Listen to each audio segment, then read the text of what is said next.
Hello friends, super കൺമണി സീരിയലിന്റെ ഇന്നത്തെ എപ്പിസോഡിന്റെ റിവ്യൂയിലേക്ക് എല്ലാവർക്കും സ്വാഗതം. അങ്ങനെ മണിയനെ അന്വേഷിച്ച് കരീം സാഹിബും കൃഷും മധുവും ഒക്കെ ഇറങ്ങിത്തിരിക്കാൻ തുടങ്ങുന്നതിന് മുമ്പ് കരീം സാഹിബിനെ ദേവ്ജി വിളിക്കുകയാണ്. ദേവ്ജി ആദ്യം തന്നെ ചോദിക്കുന്നത് കാര്യങ്ങളൊക്കെ അവിടെ ഓക്കെ അല്ലേ എന്നാണ്. ഇപ്പൊ കരീം സാഹിബ് നടന്ന കാര്യങ്ങളെല്ലാം ദേവ്ജി അറിയിക്കുന്നുണ്ട്. കൺമണിയുടെ കഴുത്തിൽ നിന്ന് മണിയൻ താലി പിടിച്ചുകൊണ്ടുപോയ കാര്യങ്ങളും കൺമണിയും കൃഷും ഇപ്പോൾ ആകെ സങ്കടത്തിലാണെന്നും, പക്ഷേ ദേവ്ജി വിഷമിക്കേണ്ട, അവനെ ഉടനെ തന്നെ പൊക്കും, പിന്നീട് വേണ്ടതൊക്കെ കൊടുത്ത് അവനെ ശരിക്കും സൽക്കരിക്കുമെന്നും കരീം സാഹിബ് പറയുന്നുണ്ട്.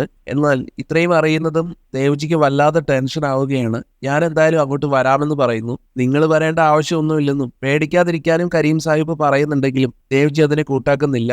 വരാൻ തന്നെ പുറപ്പെട്ടു കഴിഞ്ഞു. പിന്നീട് കരീം സാഹിബ് പറയുന്നുണ്ട് കൃഷ്ണനോടും കൺമണിയോടും ഒക്കെ ദേവ് സാറും ഇങ്ങോട്ട് വരുന്നുണ്ടെന്ന്. അത് വേണ്ടെന്നാണ് അവരുടെ അഭിപ്രായം. പക്ഷെ കരീം സാഹിബ് പറയും, അതേ നിങ്ങളെ അത്രയ്ക്കും ഇഷ്ടപ്പെടുന്നുണ്ട്, നിങ്ങൾക്കൊരു വിഷമം വന്നാൽ ആ പഹയൻ അടങ്ങിയിരിക്കാൻ പറ്റില്ല, അതുകൊണ്ട് വരട്ടെ, പിന്നെ പേടിക്കണ്ട, ഇക്കാര്യങ്ങളൊന്നും വീട്ടിലേതായാലും അറിയാൻ പോകുന്നില്ല. അങ്ങനെ മണീനെ അന്വേഷിച്ച് ഇറങ്ങിത്തിരിക്കുകയാണ് എല്ലാവരും കൂടിയിട്ട്. പോയി വരാമെന്ന് കൃഷി കൺമണിയുടെ അനുവാദം ചോദിക്കുമ്പോൾ കൺമണി പറയുന്നുണ്ട് അവനെ എൻ്റെ മുന്നിൽ തന്നെ കൊണ്ടുവരണമെന്ന്, എനിക്ക് അവനെ കാണണം എന്ന്. കൃഷി അതിന് ഉറപ്പ് കൊടുക്കുകയാണ്. നിന്റെ അടുത്ത് മണീനെ ഞാൻ കൊണ്ടുവന്നിരിക്കും.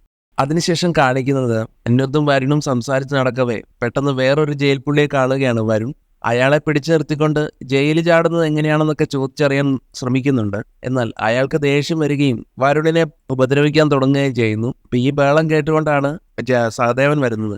സഹദേവനോടും ആ ജയിൽ പുള്ളി വരുൺ തന്നോട് ജയിലിൽ ചാടുന്നത് എങ്ങനെയാണെന്ന് ചോദിച്ചെന്നൊക്കെ അറിയിക്കുന്നുണ്ട്. എന്തായാലും ജയിൽ പുള്ളിയെ പറഞ്ഞു വെച്ചിട്ട് സഹദേവൻ പിന്നെ വരുണിനോട് പറയുന്നുണ്ട്, നിനക്ക് ഇവിടെ നിന്ന് പുറത്തു പോകണമെന്നൊന്നുമില്ല അല്ലേ, ഇതിപ്പോ ഞാനായത് കൊണ്ട് കൊള്ളാം, വേറെ ആരെങ്കിലും ആയിരുന്നെങ്കിൽ കേസ് മാറിയന്. ഇവന്റെ കൂടെ എന്ന് കൂടിയോ അന്ന് തുടങ്ങിയത് എന്റെ കഷ്ടകാലമെന്ന് അനിരുദ്ധും വരുണിനെ കുറിച്ച് സംസാരിക്കുന്നുണ്ട്. എന്തായാലും ഇതിപ്പോ റിപ്പോർട്ട് ചെയ്യേണ്ടെന്ന് അനിരുദ്ധ് പറയും. തുടർന്ന് സഹദേവൻ പറയുന്നുണ്ട്, ഞാനിപ്പോ മറ്റൊരു വാർത്ത പറയാൻ വേണ്ടിയിട്ടാണ് ഇങ്ങോട്ട് വന്നത്.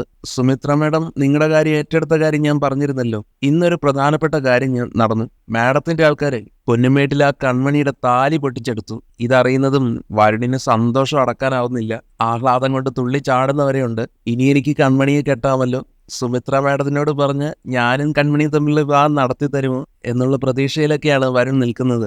എന്തായാലും ഇതറിയുമ്പോഴത്തേക്കും വരുൺ പറയുന്നുണ്ട്, കൺമണിയുടെ കഴുത്തിൽ നിന്ന് താലി പൊട്ടിച്ചെടുത്തെങ്കിലേ കൃഷി വെറുതെ ഇരിക്കാൻ പോകുന്നില്ല, കൃഷി എന്തായാലും പകരം ചോദിക്കും. സുമിത്രയോട് അക്കാര്യത്തിനെ പറ്റി പറഞ്ഞേക്കാനും അനിരുദ്ധ് സഹദേവനോട് പറയുന്നുണ്ട്. എന്നാൽ സുമിത്ര മാഡം എല്ലാ കാര്യങ്ങളും വേണ്ട രീതിയിൽ തന്നെ ചെയ്യുമെന്നാണ് സഹദേവൻ മറുപടി കൊടുക്കുന്നത്. പക്ഷേ അനിരുദ്ധിന് അതിലൊന്നും വിശ്വാസമില്ല, ഒന്നും നടക്കാൻ പോകുന്നില്ലെന്നും.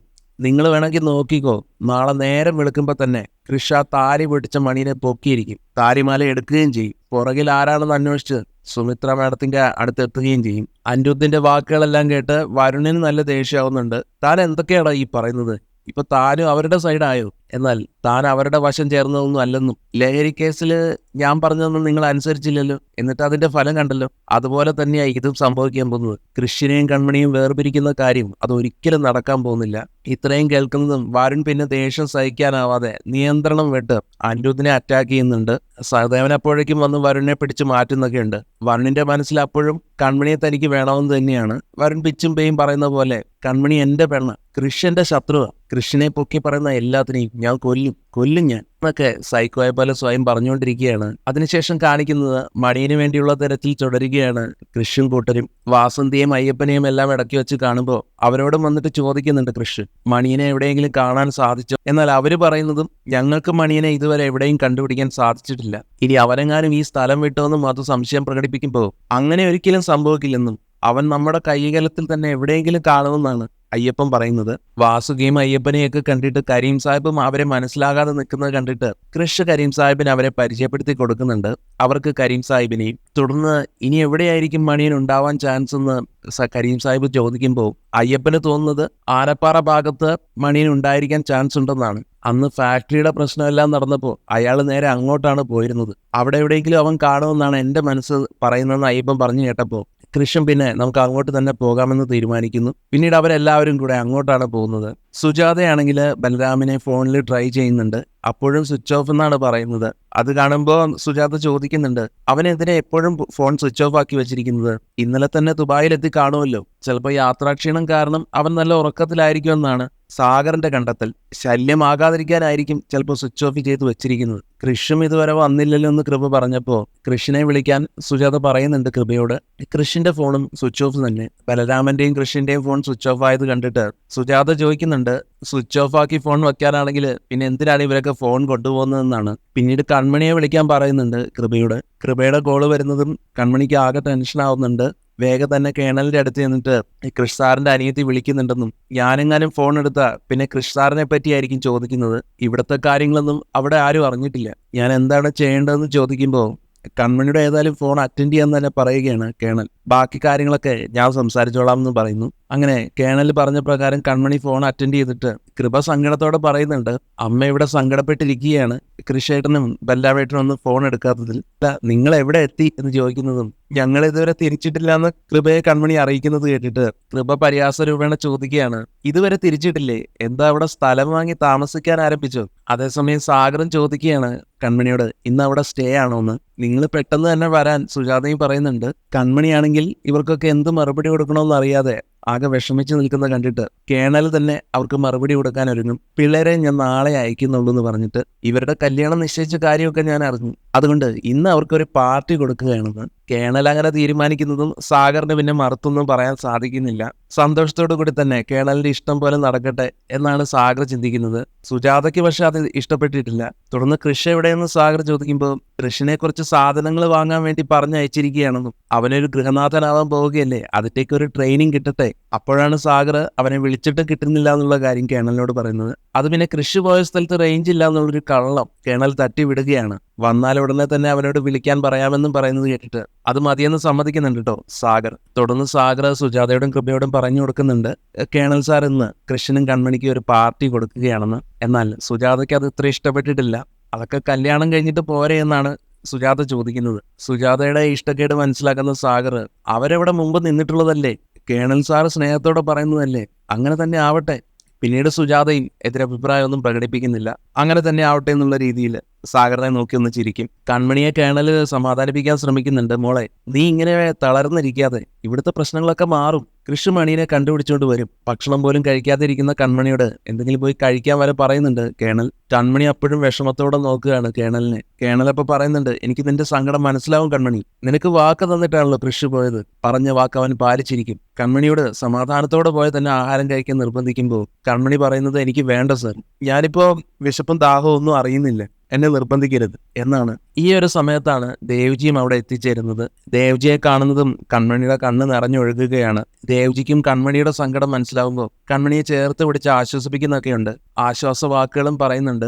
ഇതിലും വലിയ പ്രശ്നങ്ങൾ നടന്നിട്ട് അതൊക്കെ പുഷ്പം പോലെ ഹാൻഡിൽ ചെയ്ത ആളല്ലേ കരീം സാഹിബ്. കൃഷ്ണൻ കരീം സാഹിബ് ഒന്നിച്ചു നിൽക്കുമ്പോൾ എന്തിനു സാധിക്കും. എല്ലാം മംഗളകരമായിട്ട് തന്നെ അവസാനിക്കുന്നത് കാണാനാണ് ഞാൻ വന്നത്. ഇനിയൊക്കെ കഴിഞ്ഞിട്ടേ ഞാൻ തിരിച്ചും പോകുന്നുള്ളൂ. കൺമണി കണ്ണീരോടുകൂടി തന്നെ പറയുകയാണ്, ആ താലി എൻ്റെ കഴുത്തിൽ നിന്ന് മാറുമെന്ന് ഞാൻ ജീവിതത്തിൽ ഒരിക്കലും പ്രതീക്ഷിച്ചതല്ല. എന്നാൽ അതിനും ദേവ്ജി പറയുന്നത്, ജീവിതമല്ലേ, നമ്മൾ പ്രതീക്ഷിക്കാത്തതൊക്കെ ആയിരിക്കും സംഭവിക്കുന്നത്. പിന്നെ കൃഷല്ലേ നിന്റെ കഴുത്തിൽ താലി കെട്ടിയത്, അവൻ തന്നെ ആ താലി നിനക്ക് തിരിച്ചു കൊണ്ടുവന്ന് തരും എന്നാണ്. ഇവിടെ കൃഷും ഗ്യാങ്ങും പാറമടയിലും എത്തിച്ചേരുന്നുണ്ട് മണിയനെ അന്വേഷിച്ചിട്ട്. അത്രയും വലിയ മലയൊക്കെ കയറി വന്നതുകൊണ്ട് തന്നെ എല്ലാവർക്കും വയ്യാതായി തുടങ്ങിയിരിക്കുന്നു. മധു ആണെങ്കിലും ക്ഷീണിതനായിക്കൊണ്ട് പറയുന്നുണ്ട്, അവൻ ഇവിടെ ഒന്നും ഉണ്ടാവാൻ സാധ്യതയില്ല, നമുക്ക് തിരിച്ചു പോകാമെന്ന്. പക്ഷേ വാസുകിയും അയ്യപ്പനും പറയുന്നത് അവൻ ഇവിടെ തന്നെ ഉണ്ടാകാനാണ് സാധ്യത, അതുകൊണ്ട് നമുക്ക് മുന്നോട്ട് പോകണമെന്ന് തന്നെ. പെട്ടെന്നാണ് ഒരു വെള്ളക്കുപ്പി കൃഷിന്റെ ശ്രദ്ധയിൽപ്പെടുന്നത്. അതെടുത്തിട്ട് കൃഷി പറയുന്നുണ്ട് എല്ലാവരോടുമായിട്ട്, മണിയനാണോ എന്നറിയില്ല, പക്ഷേ ആരോ ഈ പ്രദേശത്തുണ്ട്, അതുറപ്പാ. കാരണം ഈ വെള്ളത്തിന്റെ കുപ്പി പുതിയതാ, ഇതിൽ വെള്ളവും ബാക്കിയുണ്ട്. ചിലപ്പോൾ നമ്മളെ കണ്ടവൻ മാറിയതാണെങ്കിലും എങ്കിൽ പിന്നെ ആ മണിയെ നമ്മൾ ഈ കുപ്പിക്കകത്ത് ആക്കുമെന്നാണ് കരീം സാഹിബിന്റെ വാക്കുകൾ. തുടർന്ന് കൃഷി ഒരു വഴി പറഞ്ഞു കൊടുക്കുകയാണ് മണിനെ കണ്ടുപിടിക്കുന്നതിനായിട്ട്. എല്ലാവരും ഒരുമിച്ച് തരയരുത്, ഓരോരുത്തർ ഓരോ ഭാഗത്തായിട്ട് തരയണം. നല്ല ജാഗ്രത വേണമെന്നും അറിഞ്ഞിടത്തോളം അവൻ ആരെയും കൊല്ലാൻ പോലും മടിയില്ലാത്തവന്, വളരെ കരുതി വേണം അവനെ തിരയാനെന്ന് കരീം സാഹിബ് നിർദ്ദേശങ്ങൾ കൊടുക്കുന്നുണ്ട്. അങ്ങനെ പിന്നീട് അങ്ങോട്ട് പലരെയും പല വഴിക്ക് തിരിച്ച് അന്വേഷണത്തിന് ചുമതലപ്പെടുത്തുകയാണ് കൃഷ്. നേരം ഇരുട്ടിയിട്ടും മണിയനെ കണ്ടുപിടിച്ച് കൊണ്ടുവരാത്തതിനെ തുടർന്ന് ഷീല തന്റെ ആശങ്കകൾ കൺമണിയോട് പറയുന്നുണ്ട്. അവൻ ചിലപ്പോൾ തമിഴ്നാട്ടിലേക്ക് കടന്നു കളയാൻ വരെ സാധ്യതയുണ്ട്. കൺമണിക്ക് അത് കേട്ട് കൂടുതൽ ടെൻഷൻ ആവുകയും ചെയ്യുന്നു. തുടർന്ന് ഷീല തന്നെ ചോദിക്കുകയാണ് കൺമണിയോട്, മോളെ, നിനക്ക് ആ താലി തിരികെ കിട്ടിയില്ലെന്ന് തന്നെ ഇരിക്കട്ടെ, മോൾ അക്രമമൊന്നും കാണിക്കരുത്. നമുക്ക് നാളെ ടൗണിൽ ജ്വല്ലറി തുറക്കുമ്പോൾ പുതിയ തൊരെണ്ണം വാങ്ങാം. എന്നാൽ ഇതങ്ങോട്ട് കേൾക്കുന്നതും കൺമണി പിന്നീട് ദേഷ്യത്തോടെയാണ് ഷീലയോട് പ്രതികരിക്കുന്നത്. നിങ്ങൾ എന്താ പറഞ്ഞത്? വേറെ താലി വാങ്ങാമെന്നോ? കൃഷ് സാറ് കെട്ടിയ താലിക്ക് പകരം വേറെ താലി വാങ്ങാമെന്നോ? കൺമണിയുടെ ആ കോപം കണ്ടിട്ട് ഷീലയ്ക്കും പേടിയാവുന്നുണ്ട്. ഞാനതൊരു തമാശ പോലെ പറഞ്ഞാന്നൊക്കെ പറഞ്ഞപ്പോ കൺമണി ഷീലയോട് ചോദിക്കുകയാണ്, മധുച്ചേട്ടൻ കെട്ടിയ താലിക്ക് പകരം വേറൊരു താലി വാങ്ങി ഷീല ചേച്ചി കെട്ടുവന്ന്. ഇത്രയും കേൾക്കുന്നതും താൻ പറഞ്ഞു പോയതിലുള്ള അബദ്ധം ഷീലയ്ക്ക് മനസ്സിലാവുന്നുണ്ട്. സോറി പറയുകയും ചെയ്യുന്നു. കൺമണിയും പിന്നെ ഒന്നും മിണ്ടാതിരിക്കും. അത് കാണുമ്പോൾ ഷീല വീണ്ടും ഓരോന്ന് പറയാണ്. നാഗവല്ലി ആവാഹിച്ച പോലെയാണ് മോൾ എന്റെ നേർക്ക് വന്നത്. ഞാൻ ആകെ പേടിച്ചു പോയി കേട്ടോ. കൺമണി വീണ്ടും സങ്കടത്തോടെ പറയുകയാണ് ഷീലയോട്, ആ താലി എന്റെ ജീവനാണ് ചേച്ചി. അതിന് പകരമായിട്ട് ജ്വല്ലറിയിൽ നിന്നൊന്ന് വാങ്ങുന്നത് പോയിട്ട് ജ്വല്ലറി തരാമെന്ന് പറഞ്ഞാലും ഞാൻ വാങ്ങില്ല. അത് കേൾക്കുന്ന ഷീലയാകട്ടെ ആ താലിക്ക് അത്രയും വിലയുണ്ടോ എന്നൊക്കെ മനസ്സിൽ ചിന്തിക്കുകയാണ്. മണിയന് വേണ്ടിയുള്ള തെരച്ചിൽ തുടർന്നുകൊണ്ടേയിരിക്കുകയാണ് കൃഷും ടീമും. മണിയന്റെ ഒരു ഭാഗത്ത് മരത്തിന്റെ സൈഡിലായി ഒളിച്ചു നിൽക്കുന്നു. തന്നെ ഇവർ കണ്ടുപിടിക്കുമോ എന്ന് ഭയക്കുന്ന മണിയനാണെങ്കിൽ ഒളിച്ചു നിന്ന് ആ സ്ഥലത്ത് നിന്ന് എണീറ്റ് വേറെ സ്ഥലത്തേക്ക് ഓടിപ്പോകാൻ തുടങ്ങുന്നതും ഓടുന്ന സൗണ്ട് കേട്ടിട്ട് കൃഷി തിരിഞ്ഞു നോക്കുന്നതും കൃഷി മണിയനെ കാണുകയാണ്. പിന്നെ ഒട്ടും താമസിച്ചില്ല, മണിയന് പുറകെ ഓടുന്നുണ്ട് കൃഷും. ഈ സമയത്തെല്ലാം കൺമണി പ്രാർത്ഥനയിൽ മുഴുകിയിരിക്കുന്നു. എന്നെ കൈവിടല്ലേ എന്നും പണമോ പദവിയോ സുഖസൗകര്യങ്ങളോ ഒന്നുമല്ല എനിക്ക് വേണ്ടത്. കൃഷ് സാർ എന്റെ കഴുത്തിൽ കെട്ടിയ ആ പവിത്രമായ താലി, അതാണ് എനിക്ക് തിരികെ വേണ്ടത്. എന്നെ ഒരുപാട് പരീക്ഷണങ്ങളിലൂടെയാണ് ദൈവം ഇതുവരെ എത്തിച്ചത്. ഇതും ഒരു പരീക്ഷണമാണെങ്കിൽ എനിക്ക് താങ്ങാൻ പറ്റാത്ത പരീക്ഷണമാണ്.